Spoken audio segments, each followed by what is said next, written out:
expondo a sã doutrina. Então vamos orar pelo estudo ou pela pregação que seguirá. Oremos. Senhor Deus, queremos, Senhor, pedir a tua direção à pregação ou ao estudo que será ministrado. Oramos pelo nosso presbítero Leandro, que o Senhor guarde, que o Senhor o ilumine, não permita, Pai, que ele venha errar em nenhuma palavra, que também o som, Senhor, de moto, sons altos ou qualquer outra coisa, Senhor, não permita que essas coisas venham tirar, Senhor, nossa concentração. Não permita, Pai, também com que pensamentos mundanos ou com que as preocupações venham arrancar a tua palavra de nós. Que o Senhor nos ajude, Pai, nesse momento, em todo momento. Estamos em um processo, Senhor, de esvaziamento para nos encher, Senhor, de Ti. Que o Senhor nos ajude. Que o Senhor nos dê sabedoria, Senhor, entendimento, e que o Senhor nos dê a graça de não apenas crermos em Tua palavra, mas também aguardarmos e perseverarmos, Senhor, na aplicação dela. E oramos também para que o Senhor venha nos conformar a cada dia a imagem e a semelhança de Teu Filho Jesus. Amém. Amém.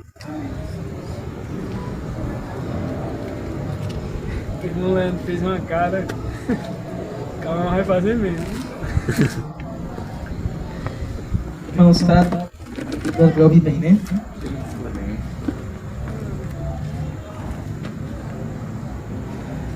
Vamos, irmãos, então vamos à leitura da palavra, né? Hoje nós teremos um estudo bem específico. Irmãos, abra comigo no livro de Mateus, por favor, e a gente vai dando prosseguimento à introdução. Evangelho de Mateus, capítulo 4. Mateus, capítulo 4, versículo 23. Mateus 4, 23.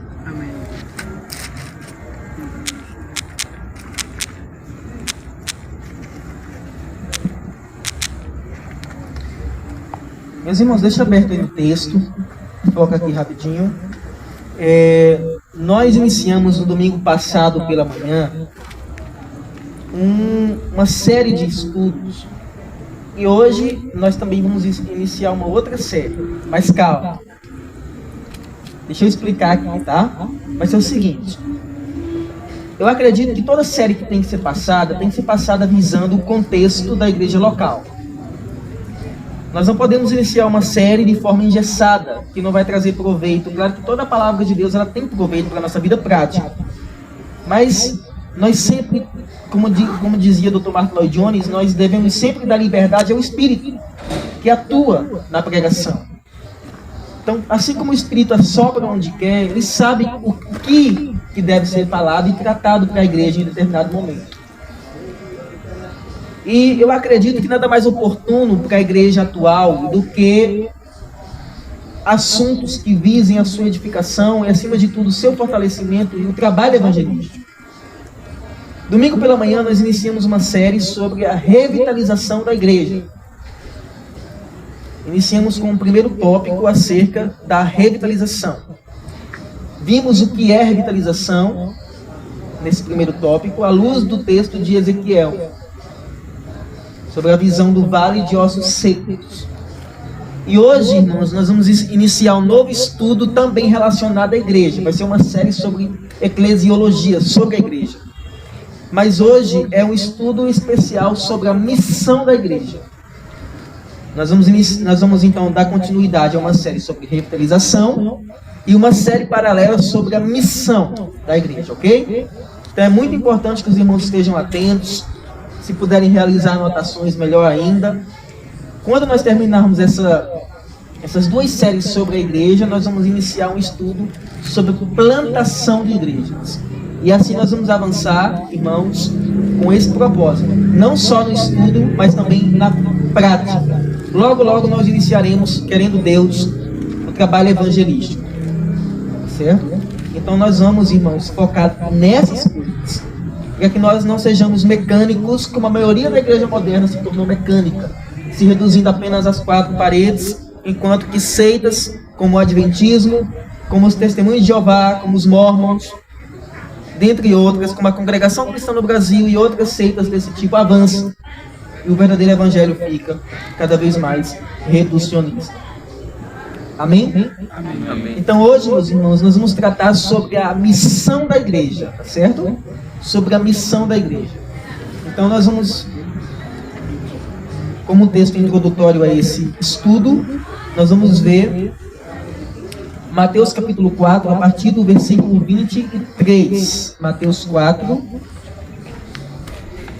a partir do verso 23. Do verso 23 ao verso 25.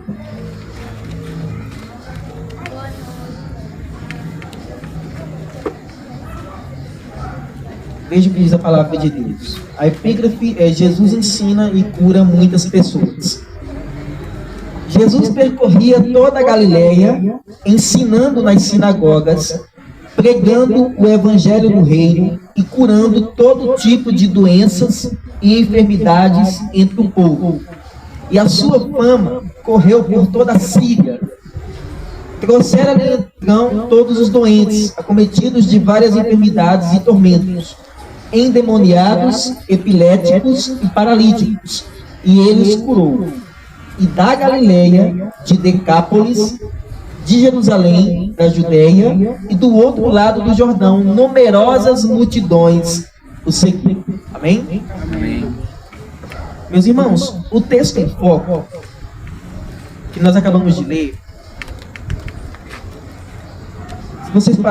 se vocês observaram, ele tem uma centralidade nesse texto que consta da missão de Jesus em todas aquelas regiões, certo?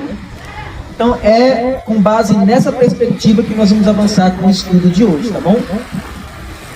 Então, irmãos, primeiro, todo o evangelho ele deve ser visto com uma visão abrangente. Tá dando trabalho aqui. Todo o evangelho, irmãos, ele deve ser visto com uma perspectiva abrangente. A gente chama de holístico, que é uma palavra usada para se referir a todos, ok? Então todo o evangelho é para todo homem, para toda pessoa, em todo tempo, em toda a nação, ou em todas as nações. Essa primeira afirmação ela é fundamental para nós podermos avançar. Porque se há uma característica, irmãos, da igreja moderna e da nossa igreja, é que ela se tornou muito reducionista e egoísta, reduzindo a palavra de Deus apenas a nós mesmos ou ao nosso centro. Isso nunca foi o propósito de Deus quando manifestou a sua palavra, ou a sua revelação especial, como nós aprendemos em teologia. A intenção de Deus é que a sua igreja leve o evangelho a todos os povos, para testemunho de todas as nações. E só aí, então, viria o quê? O fim. Isso é uma ordem clara da grande comissão, em Mateus 28. Ide por todo o mundo e pregai o evangelho. Certo? Então, esse primeiro ponto, meus irmãos, diz respeito à missão da igreja. E a missão da igreja, irmãos, é pregar o evangelho. Isso é muito importante deixar claro. Porque a igreja não é uma instituição filantrópica apenas. A igreja não foi instituída para servir apenas como uma instituição social, em que vai ajudar outras pessoas e levar alimento e contribuições. Também tem esse fim, mas esse não é o propósito principal. O propósito fundamental e primordial da igreja é o quê? Pregação do evangelho. Uma vez que a igreja não faz isso, irmãos, ela deixou de ser igreja, ou ela deixou de cumprir o seu propósito. Nós vamos avançar aqui nesse estudo, irmãos, com base na formulação do Pacto de Lausanne, ok? O que é isso? Eu vou disponibilizar para vocês no grupo do Expondo Doutrina, tá? Ainda hoje, após o estudo. É um documento, irmãos, que foi produzido no século XX, em 1974, na cidade de Lausanne, na Suíça. Billy Graham, né, reuniu toda uma organização nessa cidade evangélica, tanto é que ficou conhecido como o Vaticano dos Evangélicos, né, pela quantidade de pessoas, de cristãos em mais de 150 países, só para tratar do propósito da evangelização mundial. É o Pacto de Lausanne. Eu vou disponibilizar esse documento para vocês. Leiam. Nós vamos avançar com esse estudo sobre a missão da igreja com essa perspectiva desse documento do Pacto de Lausanne. Certo?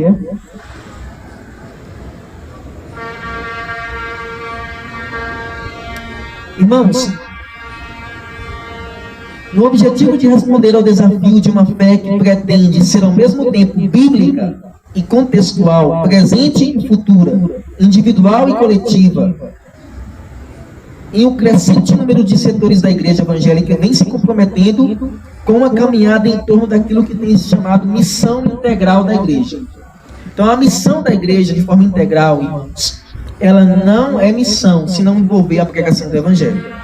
Tá certo? E observe esse termo, integral. A missão da igreja ela é integral porque não é apenas um evento que a igreja vai ter de evangelização. O propósito não é esse. Olha como a gente está abaixo do nível que é exigido. O propósito da evangelização não é algo que nós vamos fazer como um evento que deve começar e vai se desenvolvendo. O propósito da evangelização e da missão da igreja nesse sentido deve ser o estilo de vida da igreja e não algo que vai se desenvolver dentro da igreja. Deve ser uma prática da igreja. Nós perdemos a nossa essência. E a isso nós chamamos, vocês estão entendendo, irmãos? É muito importante. A isso nós chamamos de missão integral. A palavra integral significa no seu todo, né? Sem tirar nada. É o propósito integral, amplo, completo da igreja. Tá? A igreja pura, comum. Nesse sentido, o evangelho deve ser entendido e recebido na sua totalidade. Então, esse estudo, meus irmãos, tem como objetivo despertar a igreja quanto a limitações e desvirtuamentos que muitas vezes têm caracterizado o seu esforço missionário. Então, primeiro, irmãos, nós vamos ver 3 pontos. Vocês estão ouvindo bem, meus irmãos? Começou um barulho agora, prestem bem atenção, tá? Muito importante aqui, ok? Vocês têm que entender isso aqui. Senão o nosso estudo é completamente vão, inútil. Certo? Isso faz parte do propósito pelo qual nós nos reunimos aqui. A gente não sai de casa nem do R4, nem do R6 para encher, como é que chama? Encher linguiça, né? Para fazer hora, para fazer média. A gente não sai de lá para cá para fazer isso. Tá? Então é muito importante que vocês estejam atentos aqui. 3 pontos sobre esse assunto. Primeiro, o conceito de missão integral. Quando nós analisamos o ministério do Senhor Jesus Cristo, nós temos o modelo e o parâmetro da missão da igreja. Tudo o que Jesus mandou fazer está diretamente relacionado ao seu próprio estilo de vida e ao que ele fez aqui.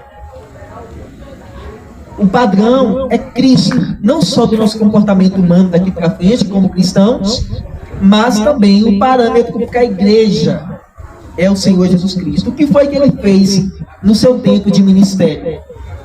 No texto que nós lemos o seguinte, irmãos.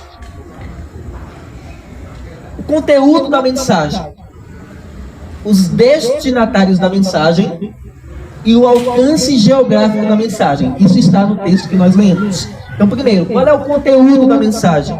O Evangelho do Reino. Porque não adianta avançar a Vila do 25, as agrovilas de Petrolina, nem toda Petrolina e nem o mundo para pregar heresia. Então, o conteúdo da mensagem é de extrema importância e é a prerrogativa para o avanço. O que Jesus fez aqui? Ele prega, ele ensina, ele exercita a mensagem. Segundo, os destinatários da mensagem, para quem a mensagem está sendo dirigida. O texto fala aqui de numerosas multidões. O texto também fala das sinagogas. O texto fala dos doentes. O texto fala dos atormentados. E o texto fala dos endemoniados. O público da mensagem. Terceiro, o alcance da mensagem. Todos os lugares. Observe. Não é apenas em um local específico, mas em todos os lugares. Jerusalém, Judeia, Decápolis. Decápolis é um conjunto de 10 cidades ali entre Israel e a Jordânia. Era um conjunto de 10 cidades de um povo que tinha uma característica mais grega ali na Judeia. Isso é bem interessante. Toda a Galileia, toda a Síria e além do Jordão. Resumindo, Atos 1:8, na Judeia, em Jerusalém, em Samaria e até os confins da terra. Então, esse é o alcance geográfico da mensagem. Então, irmãos, a missão da igreja deve necessariamente contemplar todos esses aspectos que caracterizam o ministério de Jesus. As igrejas devem levar a sério a missão e não podem desprezar o critério utilizado por Jesus. Esse critério não foi fundamentado pelos homens, mas pelo próprio Senhor Jesus Cristo. Ok? Então, esse é o conceito da missão integral. É o critério utilizado por Cristo, com os devidos destinatários e com um alcance específico. Todos os homens. Segundo ponto, nós vamos analisar os desafios agora da integralidade da missão. Irmãos, a tarefa de evangelização deve ser abraçada com prioridade e urgência.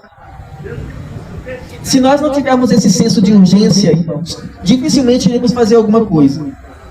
Porque o comodismo é parte do comportamento humano e a gente sabe por natureza e experiência que nós somos acomodados. Os filhos das trevas são mais astutos do que os filhos da luz. E nós devemos nos envergonhar da nossa timidez em pregar o Evangelho. E existem desafios, e esses desafios precisam ser considerados. Então, qual é o primeiro desafio à missão da igreja? Primeiro, a avaliação do conteúdo. Irmãos, é preciso que nós resistamos às tentações de pregar um evangelho parcial ou deturpado. É muito perigoso reduzir o evangelho aos nossos próprios interesses e de ser unilateral na mensagem do evangelho. O apóstolo Paulo diz em Atos 20 que nós devemos pregar todo o conselho de quem? De Deus. Agora, como pregar todo o conselho de Deus se há pouco ou quase nenhum estudo da sua palavra? Pouco ou quase nenhum interesse para aprender a Bíblia? Pouco ou quase nenhum interesse de estudar teologia e avançar? Isso não é apenas uma função dos líderes da igreja, mas o estudo teológico é uma função de todo cristão nascido de novo. Então, o primeiro desafio para o avanço missionário da igreja, irmãos, para a missão da igreja, é a avaliação do conteúdo. Vocês estão entendendo, irmãos? Amém. Léo? Então, olha o que o apóstolo Paulo disse.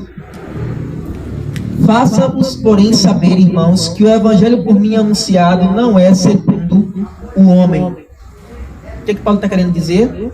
Que o evangelho por ele anunciado não é de interesse humano, não foi produzido pelo homem, mas foi produzido por Deus. O evangelho do reino anunciado por Jesus pode ser compreendido a partir de Lucas 4,18. O que diz lá em Lucas 4,18? Abre comigo lá. Vamos dar uma folheada na Bíblia para despertar um pouco o som.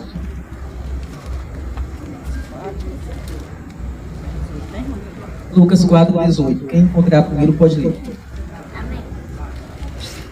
Pode ler primeiro. Tá, o que a gente ouviu, tá? 4,18, isso.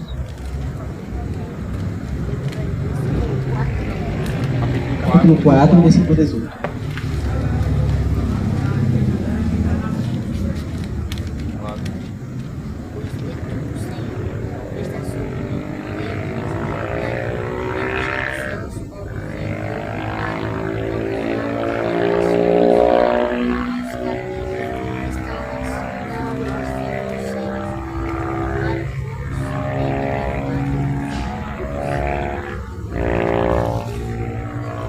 O 19, né? E proclamar o ano aceitável do Senhor. Irmãos, o evangelho pregado, ele passa por isso, ok? Essa mensagem foi a mensagem citada por Jesus ao abrir o pergaminho e começar seu ministério ali na Galileia. E é um texto do Antigo Testamento. E esse texto fala, um texto de Isaías. E esse texto fala que o Espírito do Senhor está sobre mim. Para que Deus coloca o Espírito dele sobre nós, sobre os cristãos? Para evangelizar quem? Os pobres. A ideia de pobreza aqui deve ser contrabalanceada com Mateus capítulo 5. A ideia de quebrantamento espiritual. Não é pobreza no sentido financeiro da palavra, mas pobreza espiritual, pobreza de espírito, daqueles que reconhecem a sua culpa, os seus pecados. Evangelizar os pobres. Proclamar libertação aos cativos, aos presos espiritualmente. Aqueles que estão presos ao pecado, porque esse é o estado da raça humana. Toda a raça humana ela está cativa ao pecado, ele está presa ao pecado.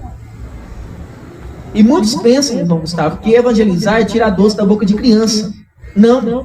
Qual a dificuldade que você tem de tirar doce da boca de criança? Nenhuma. Mas evangelizar é arrancar uma ovelha das garras do leão. Qual a dificuldade que tem agora?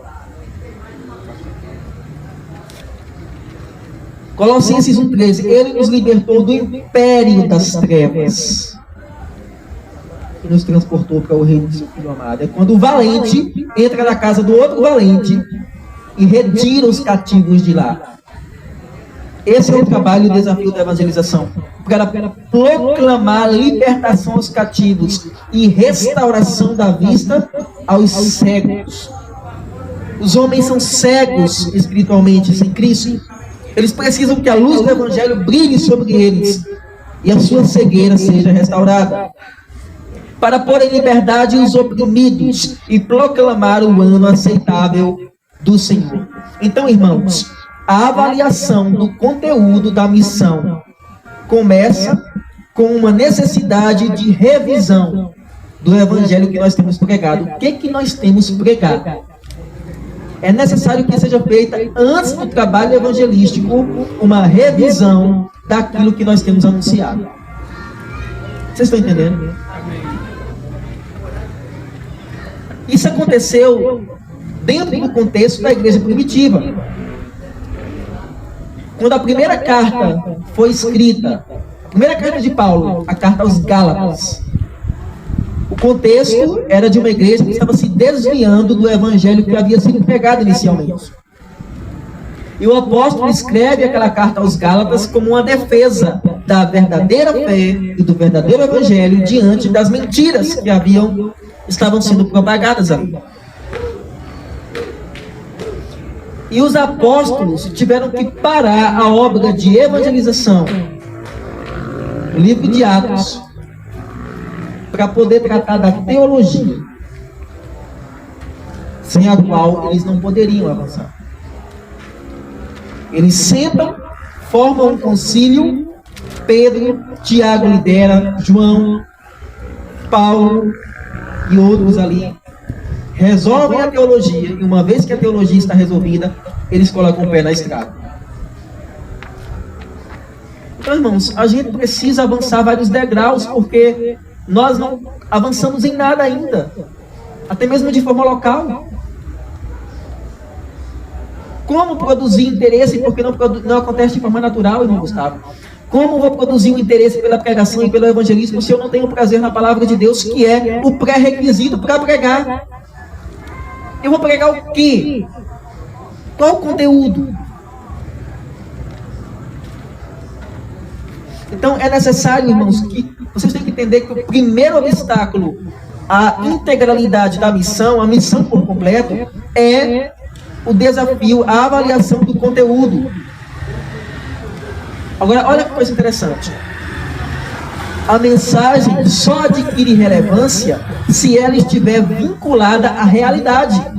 Eu não posso pregar fantasia, eu tenho que pregar aquilo que está de acordo com a nossa realidade e o nosso contexto. O que o povo brasileiro precisa ouvir? O que o 25 precisa ouvir nesse caos? O que a igreja moderna está precisando ouvir nesses tempos de crise? Não é aquilo que eu quero ouvir, é aquilo que eu preciso ouvir. E as pessoas não estão acostumadas com a verdade.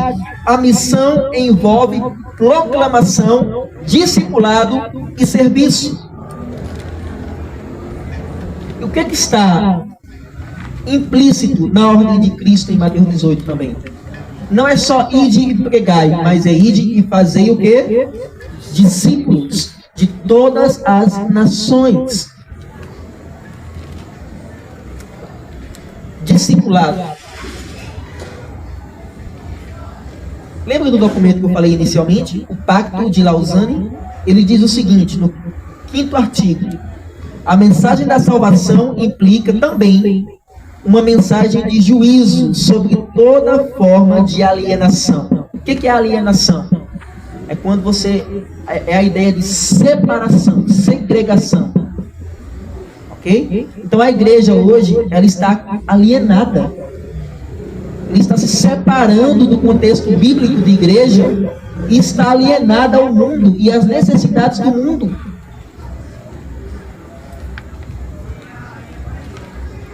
O mundo necessita, acima de tudo, irmãos, não é de uma reforma social, não é de uma reforma na Previdência, não é de uma reforma na Constituição, nem precisa de leis mais justas.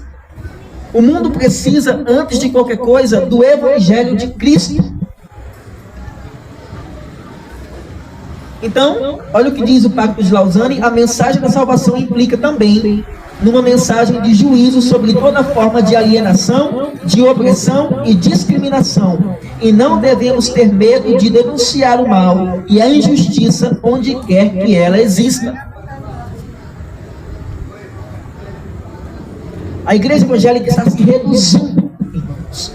Se reduzindo e se tornando cada vez mais reducionista. Meu Deus do céu. Tem gente que acha, mesmo dentro da igreja hoje, que a igreja evangélica não pode ter ação dentro da Câmara Municipal, dentro da política, dentro das escolas, dentro dos presídios, dentro dos hospitais. Ela está se reduzindo cada vez mais. As 4 paredes, apenas.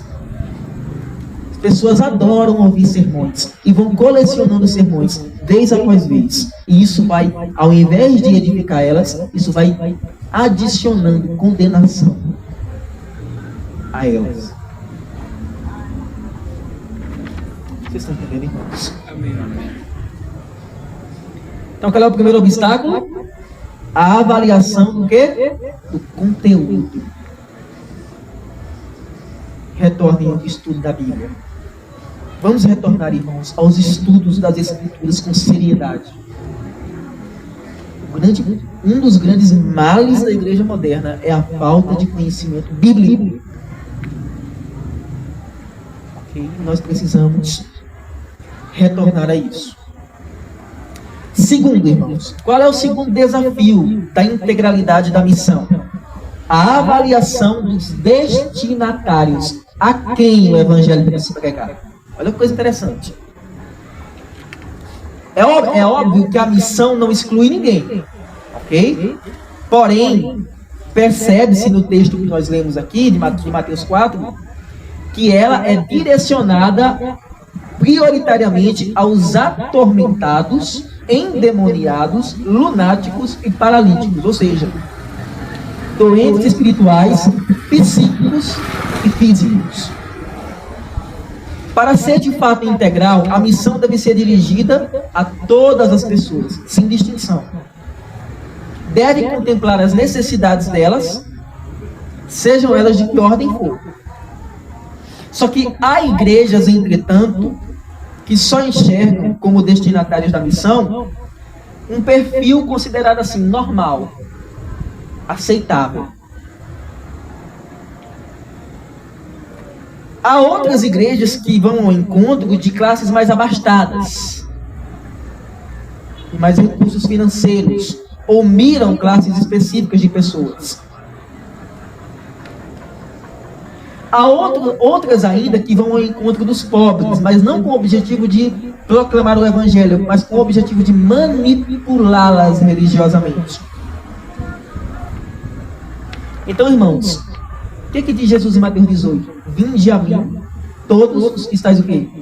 Cansados, sobrecarregados, e eu vos aliviarei. A essas pessoas. Porque muitos que são considerados normais não dão atenção ao evangelho. Nós precisamos ir atrás daqueles que estão necessitando. Mateus falou isso há pouco tempo, né? Acho que foi esses dias que Mateus falou. Acho que foi o pastor que perguntou para ele sobre pregação. E eu vou pregar debaixo da ponte. O pastor disse: tem gente lá. Tem gente lá. E gente que está à margem da sociedade. O pastor disse: vocês vão implantar a igreja ali. Vou implantar uma debaixo da ponte.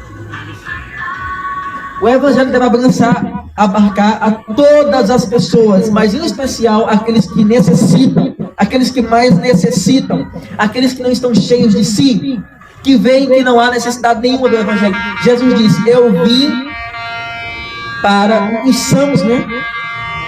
Não precisam de médico, mas os doentes. O que significa isso? Que existem pessoas sãs? Não, todo mundo é doente. A ideia de sãos ali, irmão Gustavo, são aqueles que não sentem necessidade nenhuma de Deus e de salvação.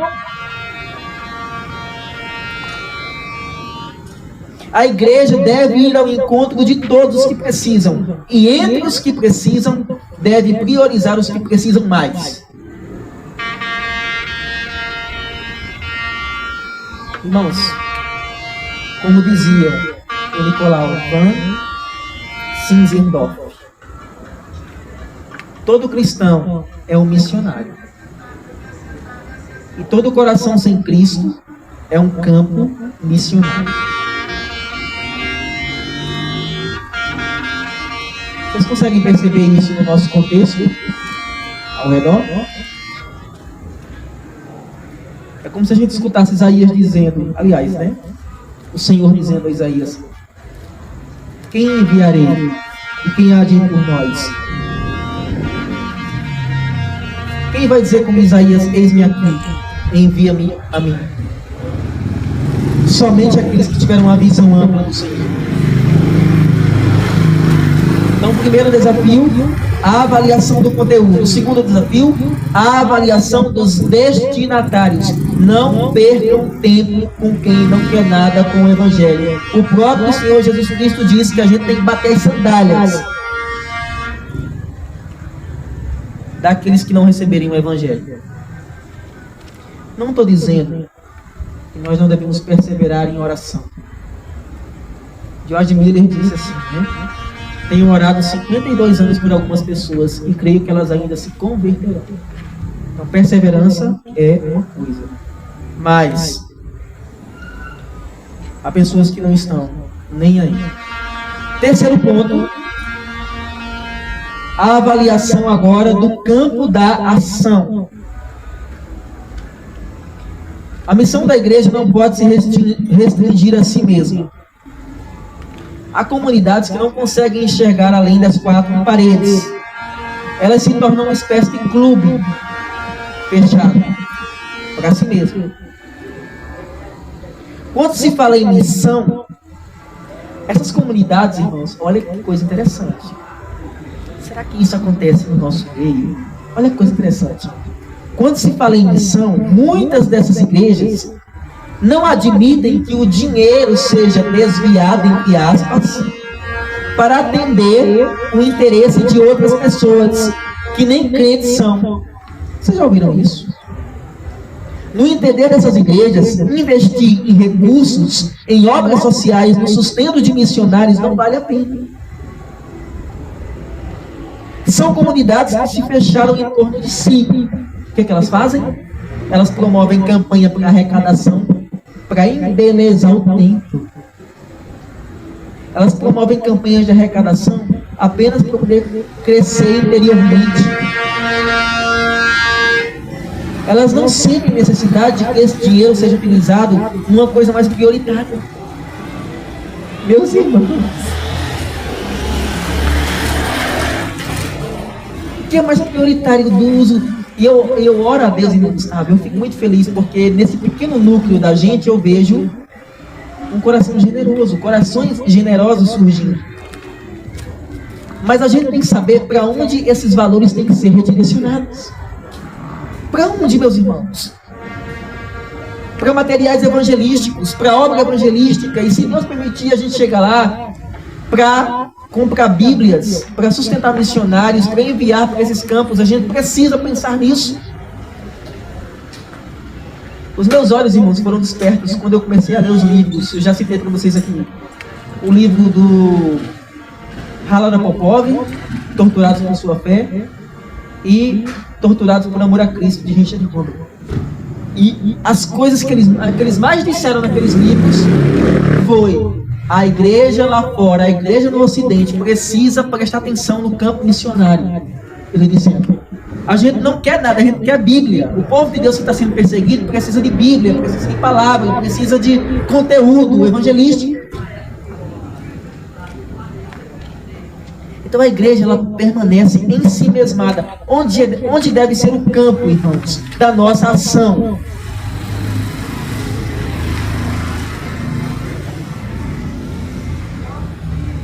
É importante, irmãos, observar que aqui nesse texto de Mateus capítulo 4, nós encontramos não apenas a extensão geográfica atingida pelo ministério de Jesus, porque o Senhor Jesus, naqueles 3 anos, irmãos, ele pregou por toda a Judeia, toda a Galileia, ele percorreu toda aquela região. Mas não só Jesus, os seus discípulos também. Você vê que Filipe vai para o eunuco em Atos capítulo 8, e ele deixa o eunuco e já vai para Decápolis e outras regiões. Irmãos, em 3 séculos de cristianismo, a igreja atingiu todo o Império Romano. Como? Como que a igreja de Roma, por exemplo, foi formada? Não foi formada, ela não foi fundada nem por Pedro, nem por Paulo, nem por nenhum dos apóstolos. A igreja de Roma provavelmente foi formada pelos cristãos comuns que vieram ali do Pentecostes. Vocês lembram, né? Que lá no Pentecostes tinha gente de todas as nações. Inclusive, irmãos, nós damos destaque para esses homens de Deus, né? Porque eles receberam seu lugar na história. O livro de Hebreus diz que são homens que a terra não é digna. Mas o avanço do evangelho passou pelas pessoas comuns, os camponeses, no 1º século, 2º século e 3º século da era cristã. Então, isso aqui, irmão. Olha aqui, está no texto que nós lemos, esse avanço geográfico. Mas não é apenas o avanço geográfico que deve ser levado em consideração, mas a ordem, claro, de Atos 1:8. É uma ordem que o evangelho deva ser pregado. Quando você lê a biografia dos heróis da fé, você vê algo bem interessante, né? Eles sempre chamavam atenção para isso. Hudson Taylor, por exemplo, ele ficou indignado com a sua missão na época, porque eles não estavam dando atenção. William Carey e outros homens, David Livingstone,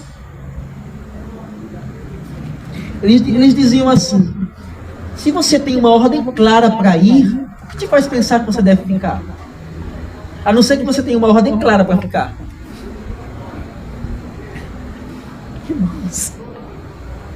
Vocês estão entendendo, meus irmãos? Estão entendendo, mano? Já falei tanta coisa. Vocês estão captando alguma coisa disso que eu estou dizendo? Amém.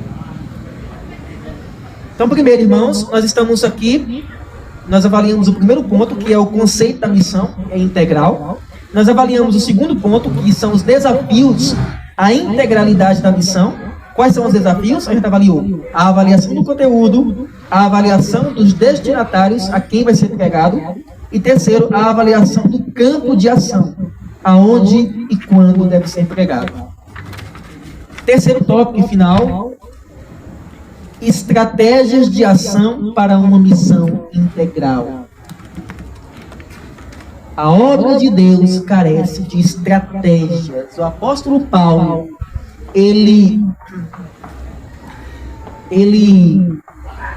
Deus mandava ele pregar, mas ele tinha os lugares. Se você prestar atenção, as igrejas do Novo Testamento, elas foram plantadas em lugares específicos. Estratégias, irmãos.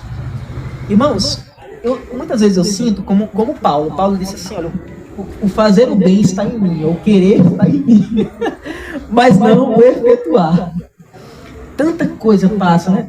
Coisa ruim, eu tento expurgar da minha cabeça. Mas tanta coisa boa passa aqui, estratégia e tudo, mas na hora da prática, né? Estratégias, irmãos, para o avanço. Agora, antes de pensar em estratégias, a igreja precisa convencer-se de que a missão integral é bíblica e imperativa. Vocês já perceberam com que regularidade nós abrimos a boca para dizer assim, nós somos uma igreja bíblica? Já perceberam? Será? O que significa ser uma igreja bíblica?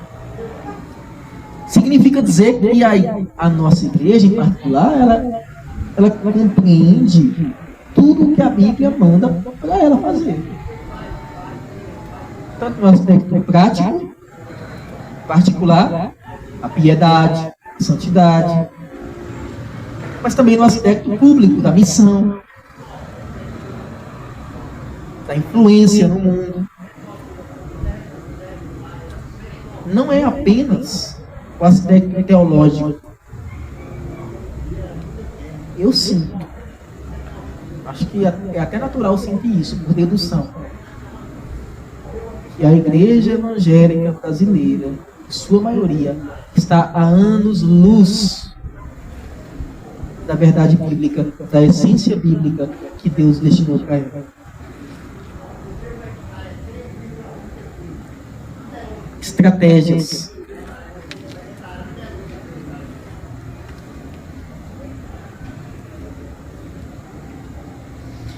O teólogo Pedro Arana observa o seguinte: Mateus 9:35 e 10:1 contém em forma embrionária a perspectiva e o conteúdo da motivação e o impulso para a missão. Abre lá comigo, irmãos, por favor.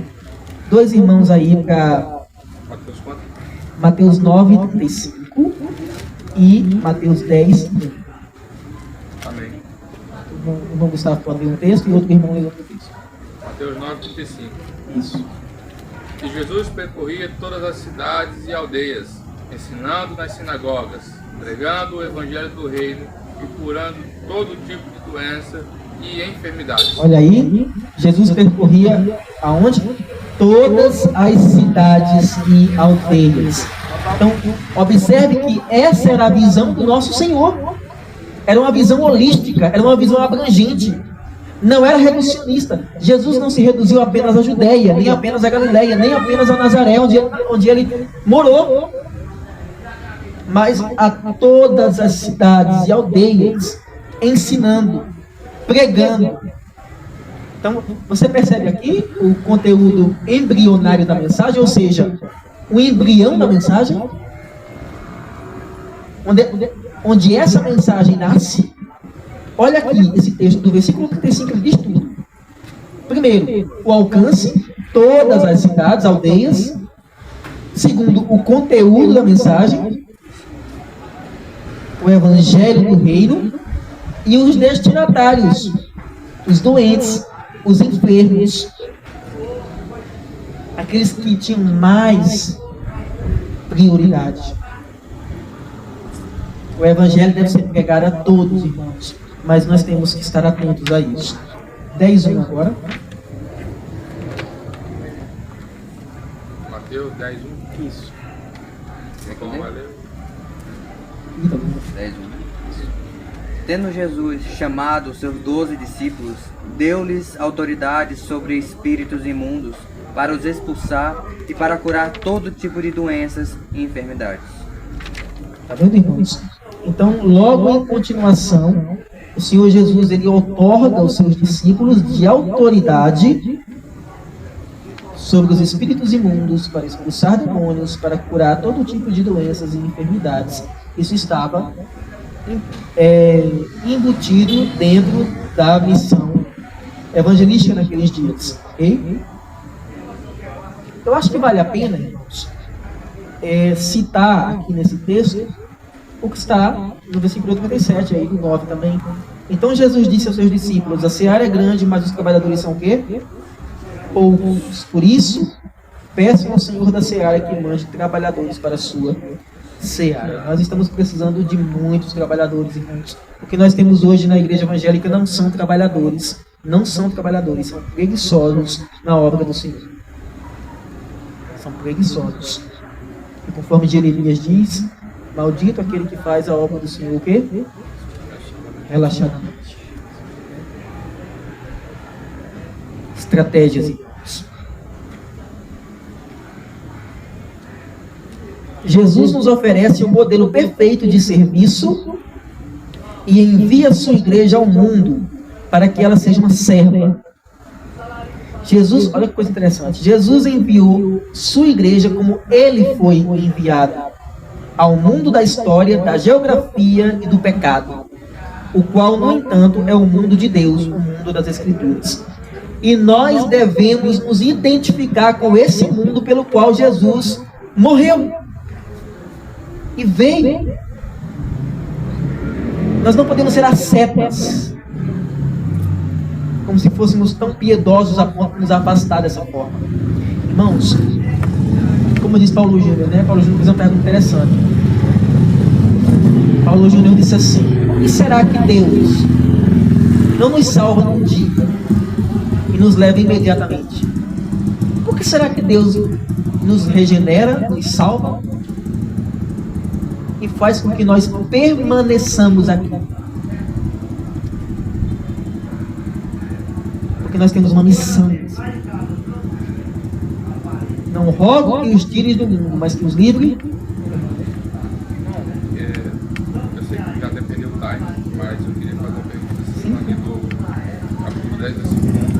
Como nós, uma igreja presbiteriana, se porta diante desse texto, diante de Marcos 16:15, porque quando a gente é enviado a pregar o evangelho, a gente vai ter contato com esse tipo de coisa aqui. Eu acho que é um assunto que deve ser, eu não sei se é outro estudo, né? Talvez hoje não, porque é um pouco mais abrangente, mas como é que a gente deve se portar diante de situações como essa? Boa pergunta. O irmão Gustavo está perguntando acerca desse texto de Mateus 10:1, né? E outro texto de Marcos 15, 16:15, perdão, sobre essa questão dos milagres e da obra da igreja também nesse sentido.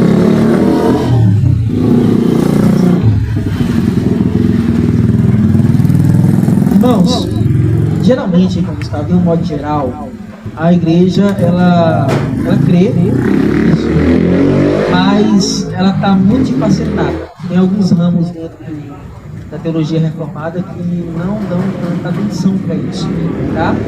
Aí nós entramos na questão do sensacionismo, que envolve também os dons aqui, tá?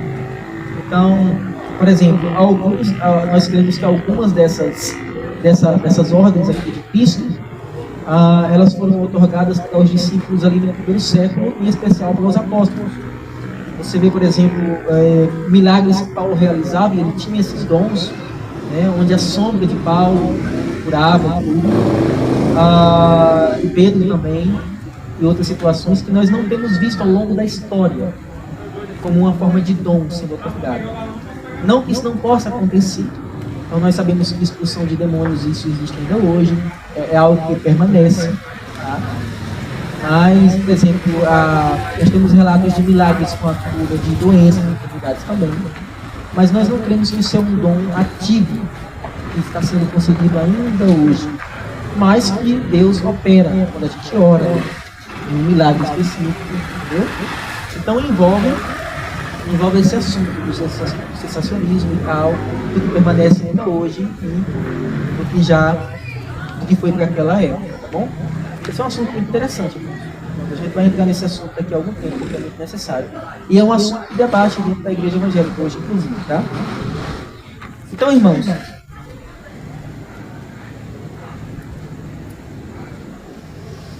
nós agora vamos entrar num ponto muito interessante. A gente está no terceiro ponto já nessa reta final. A gente vai entrar num ponto agora fundamental, ok? Que é sobre a relação ou a identidade dos cristãos com esse mundo. Olha que coisa interessante. A ideia de mundo nas escrituras, ela tem algumas conotações diferentes. Okay? O mundo pode se relacionar ao conjunto de pessoas que existem no mundo, ou então ao sistema mundano que governa esse mundo. A palavra mundo, ela tem algumas interpretações e nuances diferentes no Novo Testamento. Que Deus enviou seu Filho ao mundo. O mundo jaz no maligno. Certo? Há conotações diferentes aí. Só que, irmãos, os cristãos, sabe qual é a coisa mais santa que Deus faz com o homem? A coisa mais poderosa e mais incrível que Deus pode fazer com o homem? Leonardo Ravenhill falou, e eu achei tão incrível aquilo. A coisa mais poderosa e mais surpreendente que Deus pode fazer com o homem é pegar esse homem sujo de um mundo sujo, salvar esse homem, regenerar esse homem, santificar esse homem, colocar esse homem no mundo sujo de novo e fazer com que ele continue limpo no mundo sujo. Isso é incrível. E nós temos que ter uma identidade com esse mundo. Agora, de que forma? Não nos amoldando ao mundo, não adotando o sistema e as tendências do mundo, mas estando estrategicamente atento às realidades e necessidades e ao que acontece no mundo. De novo, Jesus enviou sua igreja ao mundo como ele foi enviado. Logo, essa igreja que ele enviou ao mundo tem que ter uma identidade e uma relação no mundo. Tem que ter um propósito nesse mundo. Devemos nos identificar com o mundo sem perder a nossa essência cristã. O que significa isso na prática? Significa conhecer, conviver, compartilhar e comprometer-se com este mundo. Do contrário, a nossa vida aqui ela é completamente inútil. Uma vez que você compreendeu a base bíblica da missão, a igreja deve pensar em estratégias que se mostrem eficazes. Vamos ver algumas estratégias para a gente finalizar. Primeiro, sintonia com o tempo e o lugar. Karl Barth, teólogo mais liberal, que é muito atacado no meio evangélico, né? Principalmente mais conservador, mas é muito mal interpretado também. Ele disse o seguinte: a igreja tem que participar das situações históricas reais. Olha o que ele disse, irmãos, que coisa interessante.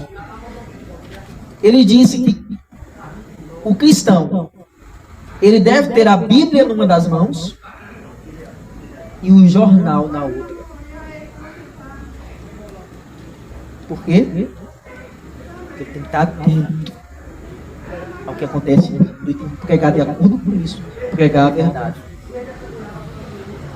Isto é, ele precisa saber quais são as situações concretas do mundo atual e ter vida e mensagem pertinentes a elas. Isso é o que se tem denominado sobre contextualizar o Evangelho. Observe que eu não estou falando sobre atualizar a Bíblia. Não estou falando de adequar a palavra de Deus ao nosso tempo moderno, à cultura. Não. mas permanecer com a nossa essência. Ao mesmo tempo que nós pregamos a verdade, estamos assim. É um exemplo prático disso. A gente vai estudar ainda sobre isso. Os puritanos. A gente não pode. É impossível ser um puritano hoje nos moldes que eram no século XVIII. Mas a essência puritana, as práticas puritanas devem ser copiadas. Que é muito anacrônico, né? Voltar lá atrás, no mundo moderno. Nós estamos num mundo pós-moderno. Mas a nossa mensagem e essência não pode mudar. Por isso, irmãos, nós devemos estar antenados com o que acontece. Nós perdemos muito tempo. Então, primeiro, né?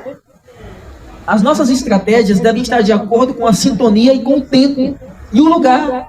Segundo, com a integralidade com integridade. O que é a integralidade, irmãos? A abrangência do todo, integral. E o que é integridade? Diz respeito ao comportamento, à vida. A igreja não deve apenas crescer de forma integral, mas também de forma íntegra. Integridade tem a ver com fidelidade? Também. Exatamente. Veja só. Enquanto a primeira, que é a integralidade, está relacionada ao alcance, a segunda, que é a integridade, está relacionada à qualidade, à piedade, à vida correta. Okay? A ética, a conduta. Mais do que uma estratégia, a integridade é a essência da missão. Quais são as igrejas que mais crescem hoje, irmãos, no Brasil? A Congregação Cristã no Brasil, por exemplo, é uma das denominações que mais cresce no país. Adventistas. Olha o neopentecostalismo como avança. No entanto, em muitos desses redutos não existe integridade. Não existe fidelidade à palavra, não existe vida piedosa, não existe. Eles negam as escrituras com a sua conduta. Então, irmãos, o trabalho evangelístico nunca funcionará. Porque não é apenas integralidade, mas também integridade. Então, existe um parâmetro, existe uma regra, existe um alvo que nós devemos buscar e viver por meio dele. Então, por isso, irmãos, o perigo de uma teologia sem parâmetros, da inserção política sem compromisso ético. Lá existe um grupo de políticos cristãos, né, no Congresso. Mas são vergonhosos, em sua maioria. Veja que não está falando de que não deve haver na política, mas na política sem compromisso ético. Da exposição ingênua à mídia. A mídia, irmãos, é um terreno muito importante para o avanço do evangelho, mas é um terreno muito perigoso. E muitos cristãos estão se expondo de forma ingênua à mídia. Da convivência com políticas injustas e opressivas. Veja, não é da convivência com políticas, mas é da convivência com políticas o quê? Injustas e opressivas. Da manipulação religiosa e etc. Integralidade com integridade diz respeito à coerência entre o discurso e a prática e a conduta. Vocês estão entendendo, irmãos? Amém? Estamos terminando. Terceiro, primeiro, sintonia com o tempo e o lugar. Segundo, integralidade com integridade. Terceiro, planejamento. Missão integral não é uma atividade que a igreja desenvolve, é uma forma de viver da igreja. Então deve ter planejamento, porque não é uma tarefa acabada, mas um processo contínuo. É incrível, irmãos. Nós se preocupamos tanto, não é? Com que casa vamos morar, e nós nos planejamos para crescer na vida, para um bom trabalho, para uma faculdade, para um curso específico, para tantas coisas que são válidas e boas para a nossa vida, mas nós não nos planejamos para o maior trabalho do mundo, que é o avanço do reino de Deus na terra.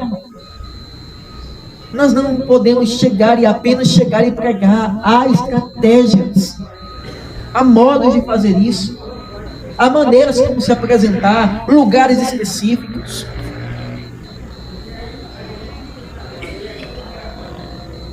Planejamento. Quando se fala em planejamento, irmãos, a ideia não é a elaboração de uma atividade específica, mas o norteamento de toda a caminhada que a igreja, de forma organizada, eficaz e relevante, deve fazer. Portanto, irmãos, o que tem que ser feito? Levantamentos. Qual a população do 25? O que o 25 mais necessita? Aonde a gente pode ingressar? Onde é que a gente pode entrar para o avanço aqui? O que a gente pode fazer de forma mais eficaz? Não é apenas cantar um ponto de pregação aqui em algum lugar específico. Não é apenas isso. Nós precisamos de planejamento, ordem, estratégias.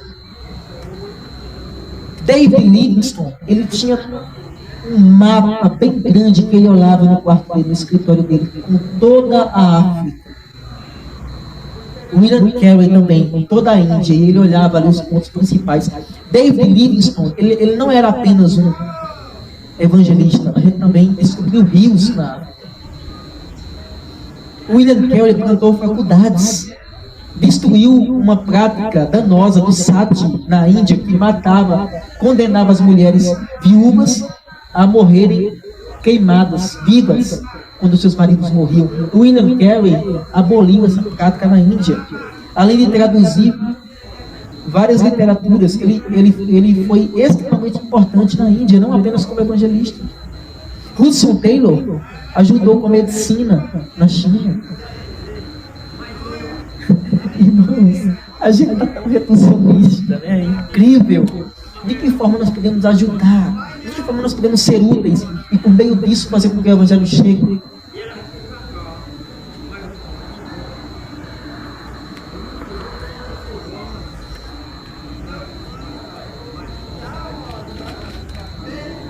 É importante fazer levantamentos detalhados, treinamento.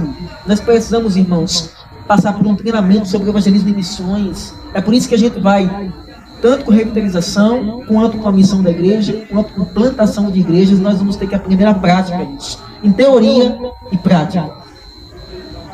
Não é apenas se lançar lá por se lançar. Tem que ter isso. Treinamento, viabilização de recursos, abertura para a cooperação com outras igrejas e organizações, avaliações contínuas e, acima de tudo, uma constante dependência do Espírito Santo. Que a gente tem que lembrar que, por mais estratégias que nós possamos fazer, nenhuma delas substitui a presença e a dependência de Deus e do Espírito Santo na nossa vida. Pois a missão integral da igreja não é obra de homens, mas de Deus. A igreja é apenas o instrumento. E por último, irmãos, não menos importante, o uso de tecnologias. A gente tem todo um aparato, irmãos, liberdade religiosa ainda. A gente pode fazer tanta coisa e a gente está estagnado. A resposta à chamada missionária é urgente. Não há tempo a perder. A igreja precisa se valer de todos os recursos e meios que a moderna tecnologia oferece, a fim de tornar o trabalho mais eficiente. Tanto a proclamação quanto o ensino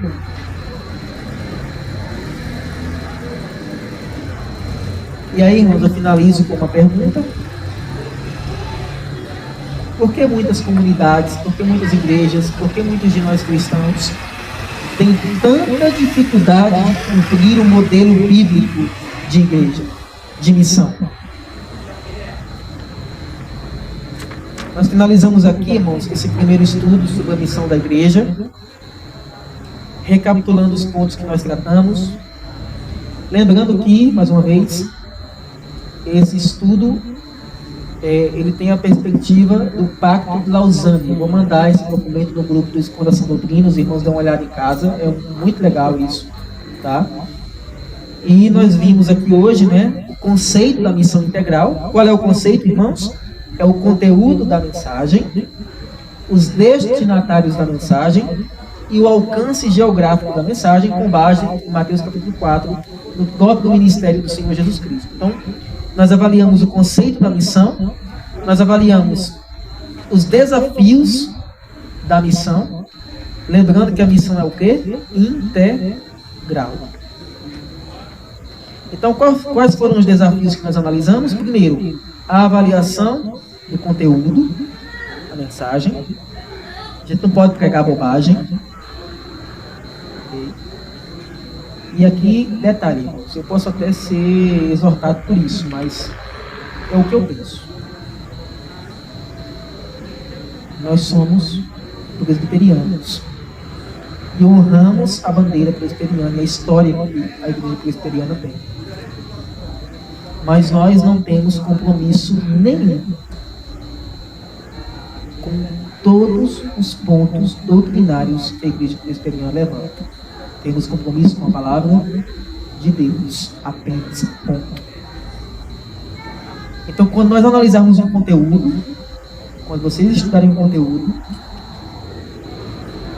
procurem analisar esse conteúdo de acordo com tudo aquilo que a igreja reformada tem pregado ao longo do século, porque é alinhada, claro. Mas não é pecado analisar outros pontos de vista também, que outros autores disseram, do mesmo assunto. Você está entendendo? Amém. O que é infalível é a palavra de Deus, não é a confissão de fé de Westminster. Então, irmãos, precisamos avaliar o conteúdo da mensagem. Lembrem disso. E que esse primeiro ponto aqui já seja a prerrogativa. Então, a partir de hoje, irmãos, Bíblia, Bíblia, Bíblia. Ok? Segundo desafio, a avaliação do destinatário. Não vamos perder mais tempo com quem não quer o Evangelho. Tá? Quem come é quem tem fome. Quem tem necessidade. Os cansados e oprimidos, conforme está Mateus 18, Mateus 11. Terceiro desafio, a avaliação do campo da ação. Não vamos ser reducionistas, irmãos. Saia das quatro paredes. O campo de influência. Quais são os seus contatos no WhatsApp? Faça a lista. Quais são os seus contatos na roça? Quais são os seus contatos na escola? Nós temos um exemplo maravilhoso com o nosso irmão Cauã e os meninos na escola.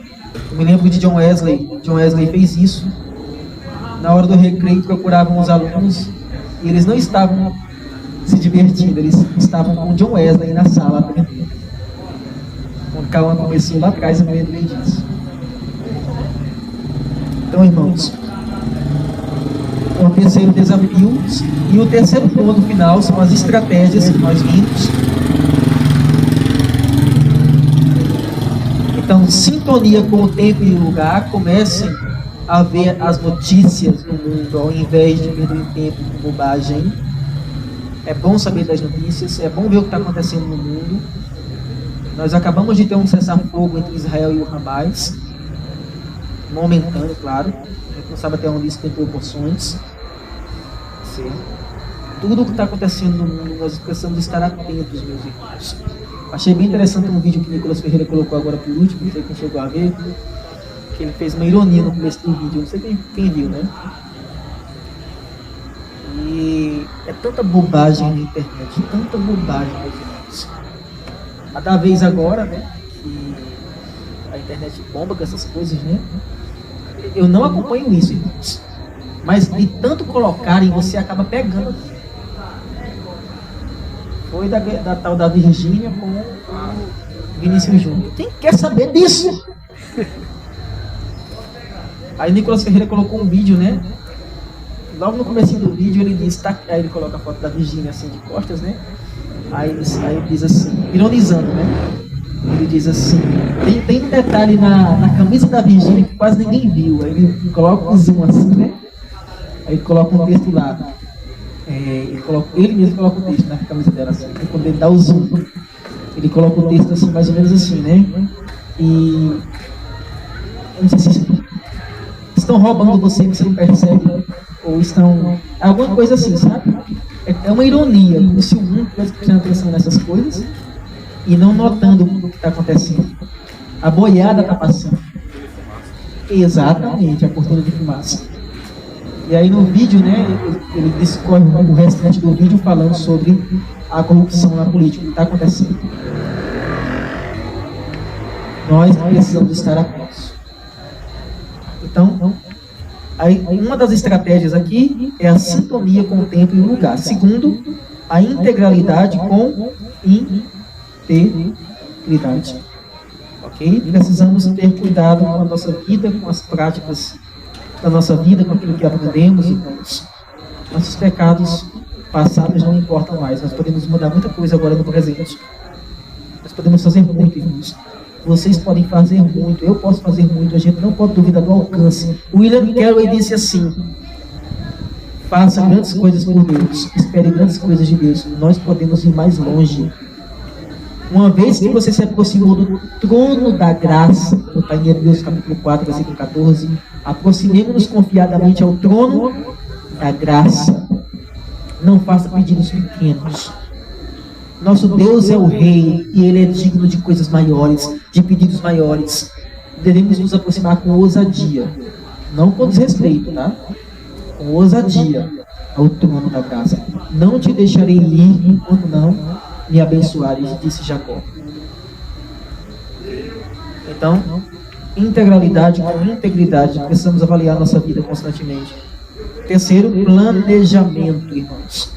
Coloque sua cabecinha para funcionar e pense em estratégias. Como chegar naquela pessoa, como falar com aquela pessoa, qual o lugar mais importante, que hora fazer, que hora se calar, que hora falar, o que falar. Não atacar as pessoas, mas falar do amor e da graça de Cristo, do crente que chega atacando as pessoas.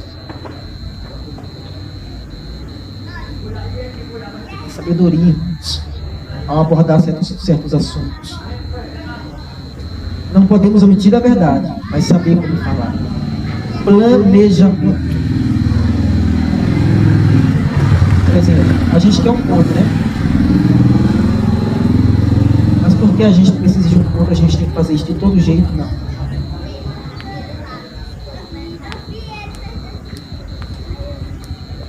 E quinto, o uso de tecnologias. Nós temos o Instagram do Fundação Doutrina, né? Temos o Instagram da Congregação 25. Temos o YouTube agora, né, Calma? Nós precisamos movimentar essas redes. Vincular essas redes a outras redes conhecidas, quem sabe. Eu sei que tem uma rede geral aqui no 25, né? No Instagram. Nós precisamos fazer barulho, irmãos. No bom sentido, né? Amém? Perdoe-me o tempo que passou, irmãos. Segundo ponto que nós vamos ver, irmãos, ainda não sei se na próxima semana, tá? Mas a gente, irmãos, não é estranho, tá? Eu vou terminar o estudo da primeira carta de João direitinho, ok? Porque a gente não vai seguir uma série rígida, seca, tá? E o capítulo 5, a partir do versículo 6, precisa de um bom estudo naquele versículo. É bem difícil de interpretação, há muitas visões diferentes. Eu quero passar com detalhes para vocês. Mas nós vamos avançar, irmãos, de forma mais intensa sobre esse ponto eclesiástico. O segundo ponto que nós vamos estudar vai ser sobre a igreja e a política. Amém? Bom, vamos cantar ao Senhor, vamos ficar de pé?